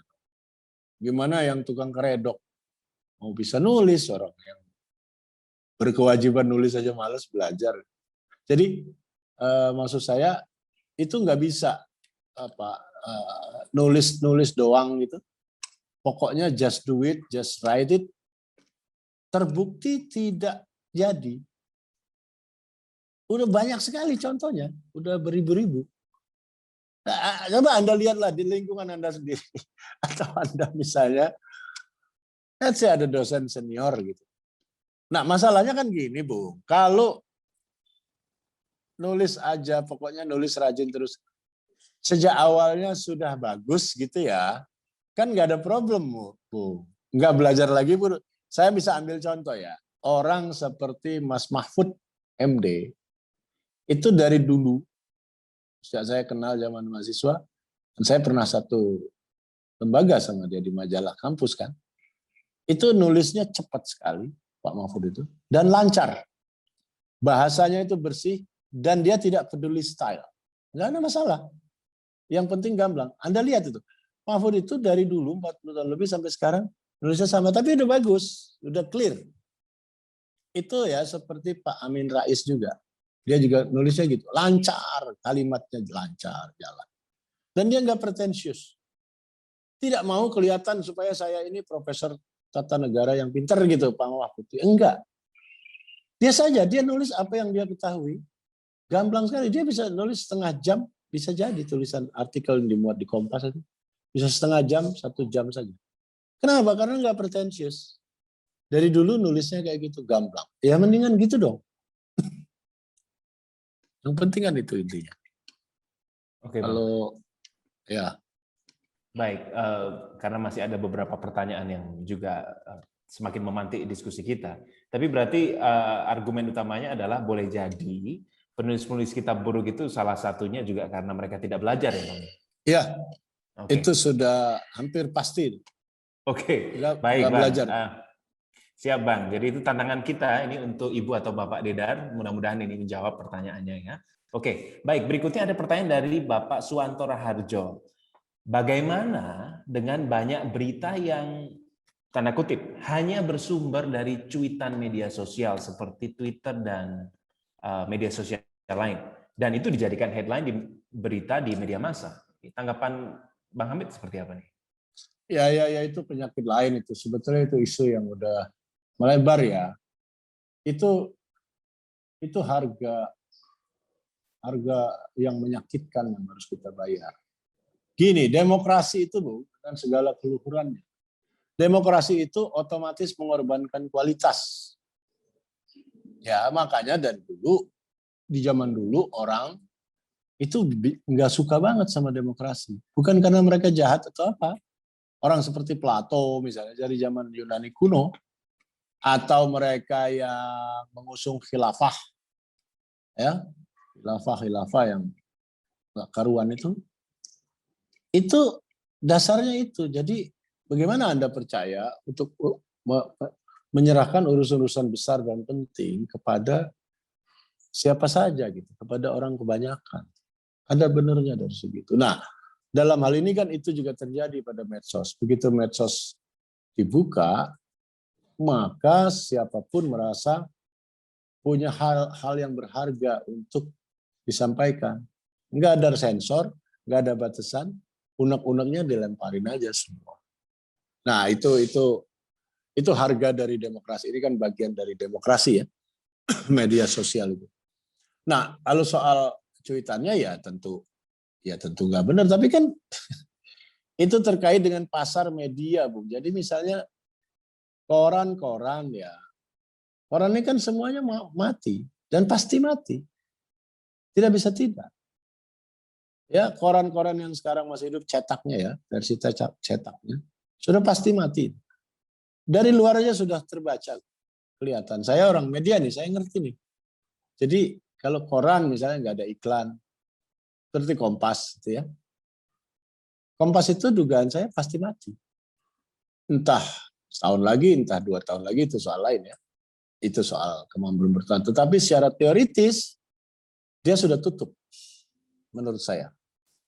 Sekarang misalnya jumlah halamannya tinggal 16. Dulu bisa 128. Anda bayangin nggak? Dari koran yang pernah 128, 132, bisa jadi 8 section gitu ya, satu sectionnya 16 halaman. Sekarang totalnya 16 halaman, persis seperti dia awal. Ya, waktu baru tumbuh ya, tadi 12 halaman, kemudian 16. Dan hampir tidak ada iklan. Oh, artinya itu makin banyak dicetak, makin besar kerugian. Kalau udah begini berarti secara bisnis tutup. Nah, di tengah persaingan kayak gini ya memang kemudian orang tawuran. Itu namanya kan tawuran, rebutan cuitan. Kalau si Krisdayanti mencuit apa jadi berita besar. Kalau si Ariel begini pacar baru jadi berita besar. Ya, itu si koran populer ya memang udah nggak ketulungan. Susah dibahas itu. Ya di Inggris, di Amerika juga yang disebut yellow paper itu ya. Yeah. Di Inggris itu tabloid. Nah, tabloid itu dulu kesannya memang khusus untuk berita-berita ecek-ecek kayak itu gitu, nggak karuan. Makanya nilainya rendah dibanding koran biasa ya, tabloid. Ya itu sih. Udah pasti masalah besar ya, tapi itu isu lain. Oke Bang. Baik Bang, berarti boleh jadi yang kita hadapi sekarang, banyak berita yang hanya dirujuk dari tweet dan seterusnya, itu karena bagian dari episode senjakala media cetak begitu kali ya? Iya, dan persaingan ya, dan persaingan media online. Kan gini, Bung, ini kan gini loh, jurnalisme kita juga nggak ada kemajuan sama sekali. Sejak reformasi misalnya, ke 25 tahun, jurnalistik kita itu nggak ada kemajuan sama sekali. Bahkan ada tendensi mundur. Kenapa? Karena waktu reformasi 98 tiba-tiba terjadi ledakan kebebasan. Dulu SIUP itu dibatasi, Bu. Hanya koran ini dapat. Orang kita mau minta nggak dapat. Sehingga orang kalau mau bikin koran baru, dia harus beli aja SIUP yang sudah ada dari koran yang mau mati. Karena orang pengen berbisnis ini kan, dia lihat penting secara politik dan bisa menguntungkan secara bisnis, dia ngajukan permohonan nggak dikasih sama Departemen Penerangan. Karena kayak kartel itu, kayak gilda. Jadi yang dapat orang-orang ini. Nah, begitu reformasi, itu bendungannya jebol, damnya kebuka gitu, banjir. Di situ orang berlomba-lomba bikin, terutama yang punya uang ya. Kadang-kadang uangnya nggak banyak juga, tapi yang penting dia merasa ada prestise, punya majalah, punya koran. Nah, Anda lihat tumbuh beribu-ribu itu. Tanpa izin lagi, paling pemberitahuan. Dulu ada SIUP. Nah, majalah saya di WI dulu dibredel kan tahun 82 karena dibredel dan nggak bisa terbit lagi. Akhirnya terbit dengan rektor harus nama baru, namanya SIT ya, surat izin terbit saja. Bukan dari pemerintah tuh, dari internal. Itu cara kita ngakalin. Nah sekarang semua itu dihilang. Lalu orang berlomba-lomba. Lalu kalau begitu kan kebutuhan wartawan juga meledak. Tiba-tiba ada puluhan ribu atau belasan ribu wartawan baru dibutuhkan. Apakah kita siap? Ya nggak siap ternyata kan. Kan nggak ada pendidikan jurnalistiknya, mereka nggak disiapin. Begitu sudah direkrut, mereka juga nggak dilatih dulu. Di koran-koran besar, itu bisa 6 bulan masa latihannya. Mereka bikin koran beneran, tapi bukan untuk publik. Suruh sama supervisornya, disuruh ngeliput gitu ya. Laporan, latihan bisa 6 bulan. Begitu dia lihat tulisannya udah jadi, baru diterjunkan sebagai reporter beneran dan karyanya masuk koran yang diterbitkan untuk publik. Lah bayangin sekarang, tanpa babi bu, orang disuruh turun ke lapangan dan melaporkan. Untuk media online yang begitu banyak, yang media online itu kan haus dan lapar terus menerus. Tiap menit harus diisi. Kalau Anda punya media online dan katakan misalnya 3 jam nggak diisi, Anda ditinggalin orang, tinggalin pembaca. Jadi mereka digencarkan dengan itu coba. Tiap menit harus ada baru. TV juga begitu. Ya, Anda lihat di TV itu kan kualitasnya parah sekali. Wartawan-wartawan TV itu nggak dididik dengan benar, bahkan yang basic-basic, sekedarnya aja, diterjunkan. Lah itu hasilnya. Lihat aja reportasenya. Malah lintang pukang kayak gitu. Oke. Benar-benar jelek. Dan Baik. ya itu penyebabnya, Bu. Jadi gini, Oke. ledakan kebebasan itu tidak disertai atau tidak diiringi oleh peningkatan keterampilan atau journalistic skill. Ketinggalan jauh. Makin lama makin ketinggalan ya. Saya juga nggak tahu bagaimana ngatasinya. Makin parah. Ya. Oke, baik Bang. Terima kasih Bang. Ada pertanyaan berikutnya nih. Ini kaitannya dengan tadi salah satu argumen Bang Hamid terkait dengan bagaimana negara Barat mengedukasi pendidikan dasarnya kepada para anak-anak itu dengan Western Canon. Ada dari Pak Hendra. Apakah ada Western Canon versi karya sastra Indonesia ya, yang bisa digunakan untuk membenahi kemampuan baca tulis mahasiswa? Saya harus jujur mengatakan tidak ada. Apa boleh buat? Sampai 100 ya? Gitu disusun? Enggak punya. Jadi gini, saya kan di Balai Pustaka 5 tahun. Ya, Anda perlu ingat itu. Jadi saya cukup akrab dengan karya-karya tua, karya-karya awal sastra Indonesia. Dari zaman Penjaga Baru, Angkatan Balai Pustaka, Angkatan 45, ya katakan dari Siti Nurbaya ya. Kan novel modern pertama itu dari siapa itu? Azab dan Sengsara itu siapa? Merari Siregar kalau nggak salah ya. Pokoknya generasi itu, Merari Siregar, Nur Sultan Iskandar, lalu ada Marah Rusli, Sanusi Pane, dan seterusnya. Iya, nggak banyak yang bisa kita jadikan canon. Nggak ada. Dan menurut saya gini deh, kita nggak usah kecil hati kalau itu nggak ada. Negeri-negeri lain juga nggak ada kok. Malaysia gitu, saya kira juga nggak punya. Filipina ya nggak punya. Jadi kita nggak usah kecil hati karena ya terima aja faktanya memang kepengarangan kita itu baru berumur kira-kira kan 100-an tahun ya. Ya 100-an tahun itu belum lama dan intensitasnya tidak tinggi.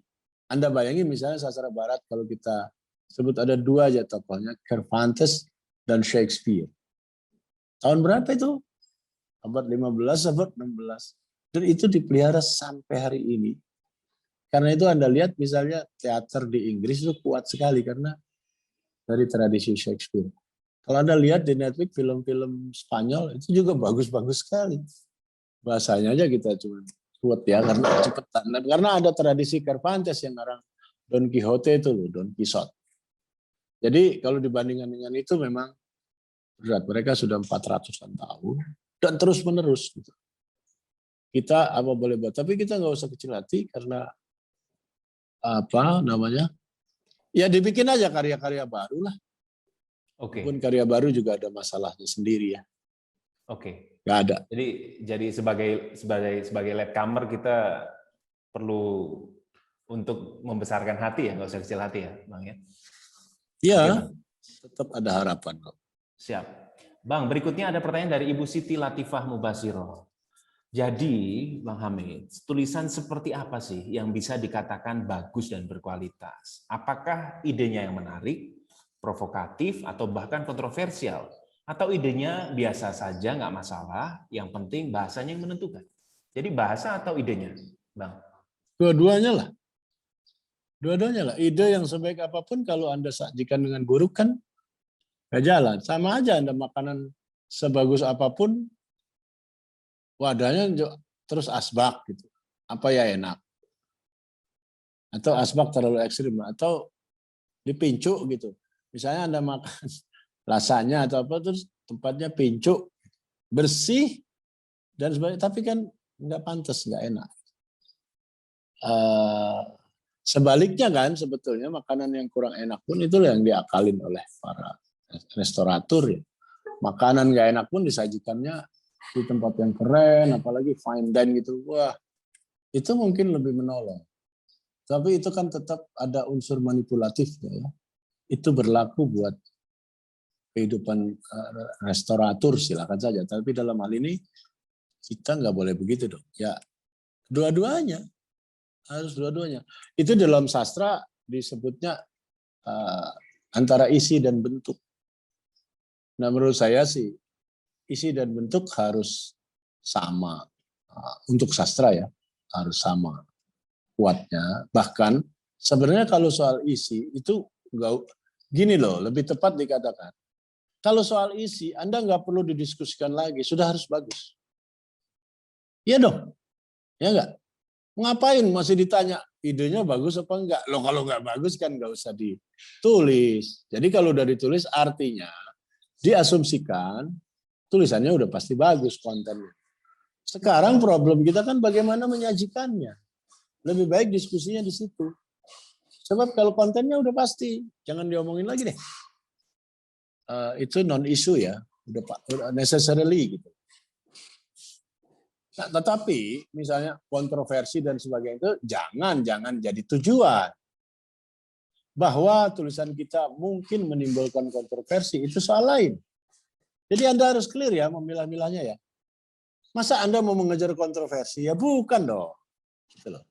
Tetapi kalau ternyata tulisan Anda menimbulkan kontroversi, apalagi kontroversi yang tidak produktif, ya jangan. Tetapi kalau sampai side effect-nya gitu ya, adalah menimbulkan kontroversi, Anda harus terima. Nggak ada masalah itu. Kadang-kadang kontroversi itu bagus, tetapi jangan pernah dijadikan tujuan. Itu poin saya. Itu bukan urusan kita kontroversi atau tidak itu.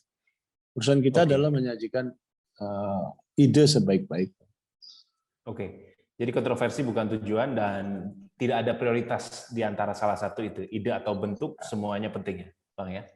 Penting dan gini, bahkan tekanannya pada bentuk sebetulnya. Dengan alasan tadi ya. Kalau idenya kan sudah pasti harus bagus. Kalau enggak, Anda ngapain? Gitu. Menyajikan ide itu, ide jelek kok disajikan. Jadi pertarungan kita adalah di level bentuk sebetulnya. Di level presentasi. Bukan karena ide nggak penting, justru karena idenya itu otomatis sudah penting gitu. Ya toh? Baik, betul.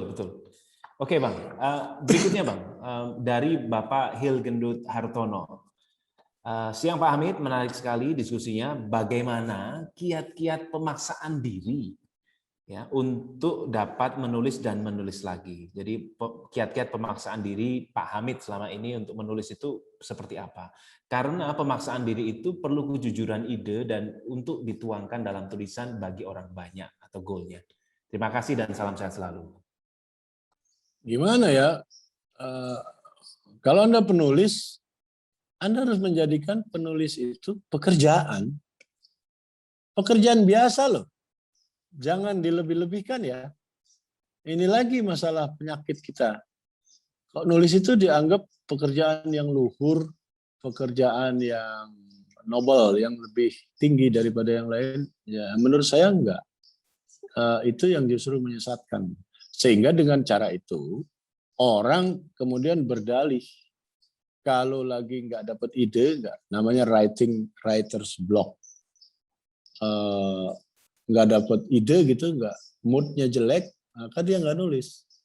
Sebulan, 2 bulan, loh itu berarti Anda bukan penulis. Anda nunggu mood. Kan pekerjaan lain nggak nunggu mood. Tukang soto tiap hari jualan soto. Ya kan? Tukang pos tiap hari nganter surat. Tukang beca tiap hari ngayu beca, supir begitu juga. Loh kenapa Anda nunggu mood? Kan sama-sama pekerjaan ini. Ya kan? Anda PNS kan tiap hari harus masuk kerja. Atau karyawan swasta. Loh kenapa sebagai penulis Anda nunggu mood?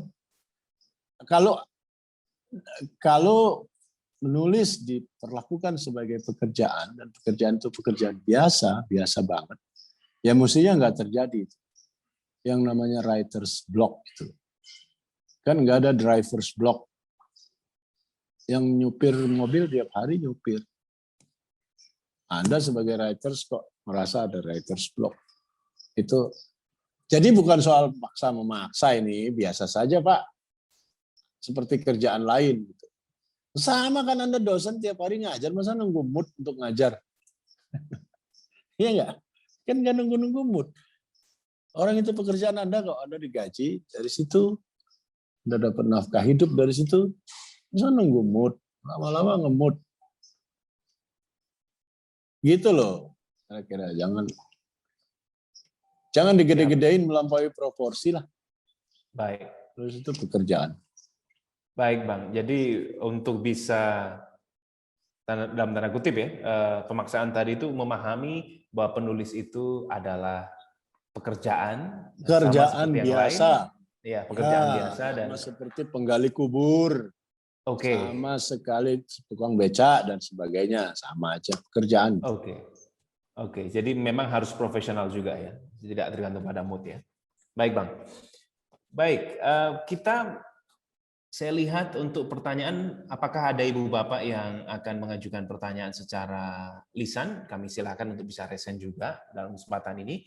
Kita masih punya waktu sekitar 15 hingga 16 menit sebelum program ini akan berakhir.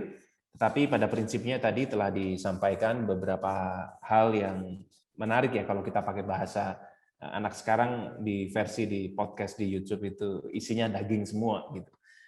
Dan sejumlah pandangan dari Bang Hamid tadi membuat saya tidak berhenti senyum-senyum sendiri begitu, karena itu adalah tamparan dan juga otokritik bagi saya secara khusus ya, dan mungkin kalau ibu bapak sependapat juga bagi kita para pelaku di pendidikan tinggi di Indonesia yang punya tantangan bagaimana kita perlu mempresentasikan ide atau gagasan kita secara jelas dan mudah dipahami, gamblang gitu ya, tidak bersayap dan kemudian sukar dipahami oleh publik. Gitu. Oke, silahkan Ibu dan Bapak kalau ada yang mau berdiskusi ataupun menyampaikan pandangan secara lisan.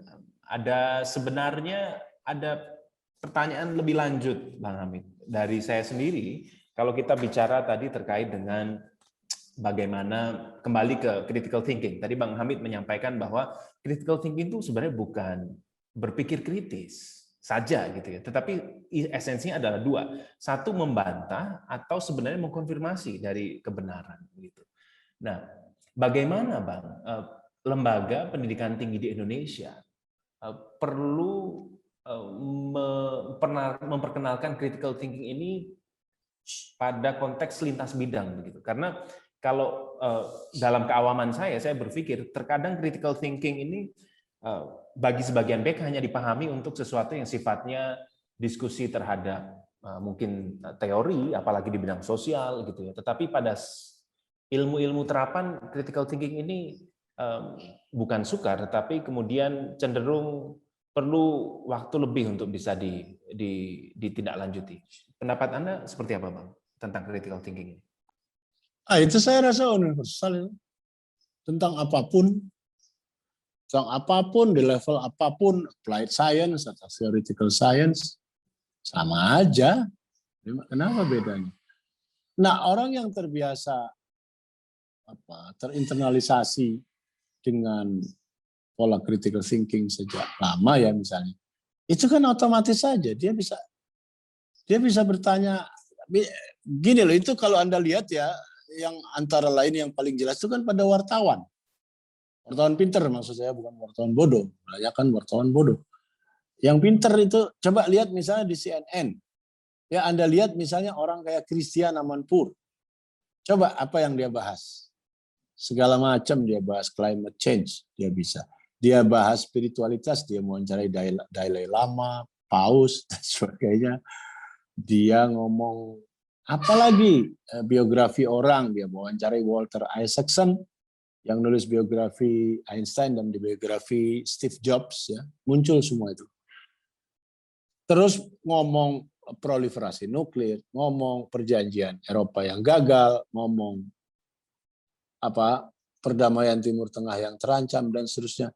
Itu sama-sama mendalam tuh si Christian Amanpour tuh. Dia kejar terus. Begitu banyak rentang isunya, dia mampu aja tuh. Karena terbiasa. Dan orang kayak gitu, secara spontan pun pasti bisa. Kalau dia misalnya datang ke satu diskusi, katakan ya satu ceramah, orang ngomong, itu otomatis dia bisa ada yang dia tanyain. Karena pasti ada yang layak dipertanyakan gitu.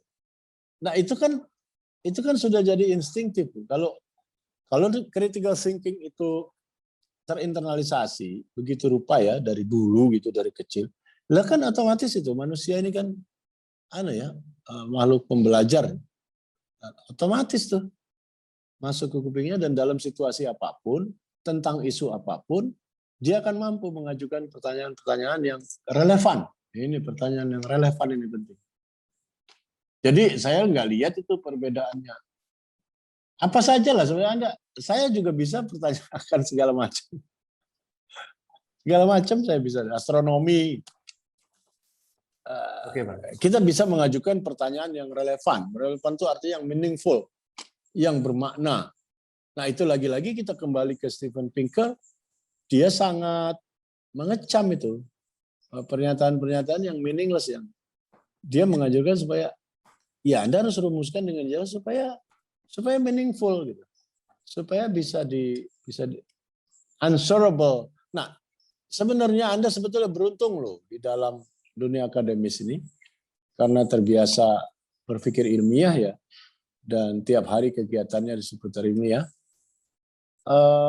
Kan hanya orang ilmiah yang begitu, yang bisa merumuskan pertanyaan. Dalam ilmu kan yang penting, yang lebih penting itu pertanyaan, bukan jawaban.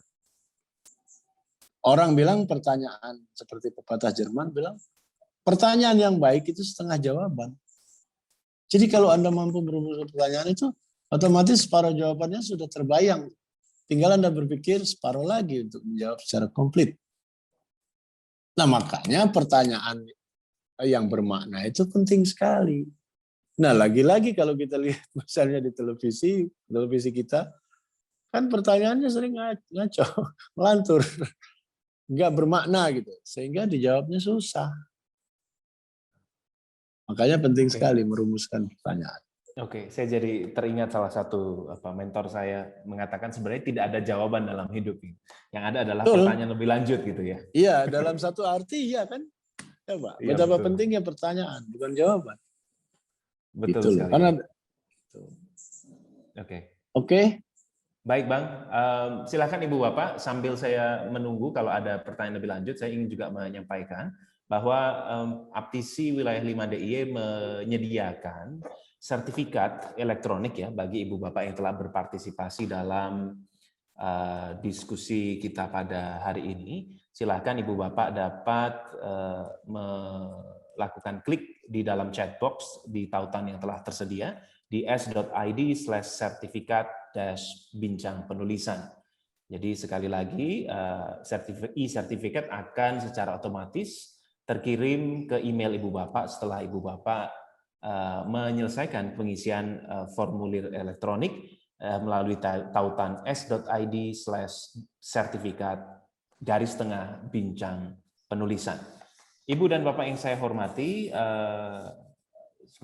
kita masih punya waktu 8 menit sebenarnya, tetapi kalau sambil kita menunggu, kalau mungkin masih ada 1-2 pertanyaan, kami juga tentu akan sangat senang. Kalau kita lihat tadi pada sekian banyak pertanyaan dan juga jawaban yang sangat padat dari Bang Hamid, kita memiliki kesimpulan sementara bahwa sebenarnya pertama, menulis itu adalah sebuah pekerjaan.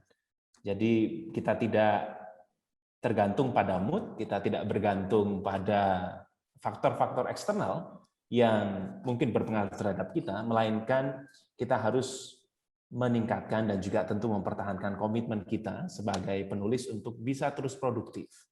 Yang kedua, tantangan terbesar yang kita hadapi saat ini adalah bagaimana kemudian kita bisa mempresentasikan gagasan itu secara jelas dan gamblang, kalau bahasa Bang Hamid tadi, sehingga tulisan kita itu, apapun tulisannya, sebenarnya tidak hanya terbatas ilmiah populer, dan tadi juga kita diskusikan terkait dengan pengkotak-kotakan karya tulis gitu ya. Kalau dalam bahasa Pak Fatul tadi menyampaikan, agar tulisan itu bisa lezat dinikmati, ya, bisa dipahami oleh siapapun, dan bahkan kita perlu untuk mencoba ya, menguji tulisan kita untuk bisa dipahami begitu oleh orang-orang yang mungkin sangat jauh komunikasi dan juga bidang perminatan, atau bahkan tadi diuji untuk bisa dibaca oleh anak-anak di usia 5-7 tahun untuk kemudian sekadar double check bahwa memang gagasan yang kita miliki itu kita mengerti dan kita bisa mengartikulasikannya dengan baik. Ibu dan Bapak yang berbahagia, 54 menit lewat pukul 11 pada siang hari ini, dan nampaknya kalau memang tidak ada pertanyaan lebih lanjut, mohon izin untuk dapat kita akhiri. Tetapi sebelum kita mengakhiri, Bang Hamid, apakah saya boleh mohon closing statement dari Bang Hamid? Ya, boleh jadi 3-4 menit. Sebenarnya apa sih yang kemudian gerak kolektif apa yang perlu kita lakukan nih dalam konteks agar literasi kita terus meningkat dan juga kualitas tulisan dari para penulis di Indonesia ini agar semakin gamblang dan berkualitas. Silakan. Pertama, saya rasa tradisi saling kritik itu penting ya. Itu juga saya lihat kok kurang di kampus-kampus kita. Semuanya sungkan-sungkanan, ewuh pakai wuh. Jadi susah berkembang. Jadi Anda sebagai sesama kolega harusnya bisa bukan hanya bekerja sama, tetapi juga saling mengkritik gitu. Tulisannya, tulisan masing-masing gitu. Dan intinya dunia ilmu itu kan itu sebetulnya. Saling adu argumen. Yang penting itu argumentatif. Argumentatif, stick to the issue. Nah, kita itu kalau berbeda pendapat terus, apalagi kalau tulisan, terus ke personal. Personal attack, yang dalam bahasa Latin disebut argumentum ad hominem. Orang bukan menguji atau mengkritik substansi, tetapi mempersoalkan siapa yang ngomong, kenapa dia ngomong begini. Dulu Imam Ali sudah ngomong itu bagus sekali tuh. Dia bilang kalau ada satu pendapat, jangan pusing siapa yang ngomong. Lihat aja apa pendapatnya. Bayangin Imam Ali 1400 tahun lalu sudah punya sikap ilmiah yang bagus begitu. Karena tidak relevan yang personal itu. Nah, jadi saya rasa tradisi itu harus tumbuhkan terus di internal kampus, ya, bahkan juga di antar kampus. Nah, coba kalau saya perhatikan sih, kerjasama antar perguruan tinggi aja kan kurang sekali di Indonesia. Ya, misalnya UGM dan UI gitu, kan hampir nggak pernah punya kerjasama. Misalnya peneliti dari UGM atau UI meneliti bersama dosen USU gitu, Medan, Hampir nggak ada. Jadi kampus-kampus kita itu eksklusif island masing-masing. Ya, Oke. alma materisme juga menguat. Karena itu Anda tahu, saya mau ngomong sini. Pak Fathul Wahid itu bukan alumni UI setahu saya. Dia bisa rektor di UI dan saya senang sekali. Sejak dulu saya anti seperti itu. Siapapun, ini dunia perguruan tinggi. Siapapun yang mampu, pimpin saja. Nggak penting dia dari mana. Nah, Pak Fathul Wahid itu bukan alumnus UI. Tapi kalau soal kecintaan atau komitmen, saya rasa dia jauh di atas rata-rata orang-orang lulusan UI sendiri dalam soal memikirkan UI. Nah, di UI itu cukup sering terjadi, dan saya ngomong alma mater saya, jadi saya izinkan saya agak berbangga sedikit dari segi ini. Dari segi lain saya banyak sekali kritik terhadap UI, tapi dari segi ini saya senang bahwa UI itu mampu mempertahankan tradisi ini. Dulu ada Pak Edi Suwandi Hamid yang dikutip oleh tulisan di Conversation itu ya. Ya, betul. Edi Suwandi Hamid itu juga bukan alumnus UI. Dia bisa rektor 2 kali. Betul. Hebat sekali. Pak Fathul Wahid bukan orang UI. Ini ya loh, di perguruan tinggi itu kayak gini nih yang penting itu. Jangan perguruan tinggi itu kayak partai politik. Kalau bukan orang kita sendiri, orang dalam, nggak boleh jadi ini, nggak boleh jadi dekan, nggak boleh. Dia nggak perlu begitu. Dunia ilmu itu dunia yang demokratis sekali. Ya. Nah, semangat semacam itu perlu ditumbuhkan terus, masuk dalam soal ini. Nggak usah segan-segan lah ngeritik. Orang ngeritik ide kok, ngeritik tulisan kok. Apa yang perlu bikin kita segan? Kritik aja, nggak ada soal. Baik. Itulah sementara ya. Baik, terima kasih banyak kita bisa Bang Hamid. diskusi lagi. Ya, senang sekali. Sebenarnya 2 jam kurang ternyata ya untuk bisa mendiskusikan banyak hal terkait dengan ini. Ya, makanya sering-sering bagus. Lagi. Siap Bang Hamid. Terima kasih atas perkenan Bang Hamid untuk bisa berbagi bersama kita dan juga berbagi pandangan dan perspektif ya terkait dengan banyak hal, utamanya penulisan di Indonesia yang perlu ditingkatkan kualitasnya. Baik, closing statement dari Bang Hamid tadi, Ibu dan Bapak, sekaligus mengakhiri pertemuan kita pada hari ini untuk bincang penulisan ilmiah populer yang diselenggarakan oleh Asosiasi Perguruan Tinggi Swasta Indonesia Wilayah 5, Daerah Istimewa Yogyakarta pada hari ini 24 Juni 2021. Kami berterima kasih kepada semua pimpinan perguruan tinggi swasta di Daerah Istimewa Yogyakarta dan semua peserta yang sudah berkenan hadir pada kesempatan hari ini. Terima kasih, mudah-mudahan Ibu Bapak semuanya, kita semuanya senantiasa diberi kesehatan dan juga kemudahan dalam menjalankan aktivitas sehari-hari. Kita akhiri pertemuan ini dengan bersama-sama melafadzkan tahmid. Alhamdulillahirabbil alamin. Saya undur diri. Assalamualaikum warahmatullahi wabarakatuh. Waalaikumsalam warahmatullahi wabarakatuh. Saya mundur juga ya. Ya, terima kasih kasih Bang Hamid. Ya. Oke. Salam sehat selalu ya.